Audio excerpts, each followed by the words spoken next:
আমি মাকে খুশি করতে গেলে বউ নারাজ, বউকে খুশি করতে গেলে মা নারাজ। কিন্তু আমি একজন মানুষ, কোন দিকে যাব? ইসলাম বলে তুমি তোমার মার কি? সন্তান। তুমি তোমার বউয়ের কি? স্বামী। শব্দগুলা খেয়াল করবেন।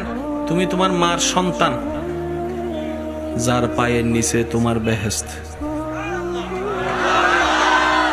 তুমি তোমার মায়ের পায়ের নিচে। তুমি তোমার বউয়ের কি? স্বামী। স্বামী মানে অভিভাবক। অভিভাবক কি নিচে না উপরে? মায়ের পায়ের নিচে তুমি, আর বউ তোমাকে মাথার উপর রেখেছে, কারণ তুমি বউয়ের অভিভাবক। তো উপরওয়ালা তো নিচের ওয়ালা মতো হয় না, নিচের ওয়ালা তো উপরওয়ালার মতো হয় না। এবার সে বলে আমি করব কি? বলে যে শুনো, তুমি মাকে মাথায় রাখো, বউকে বুকে রাখো।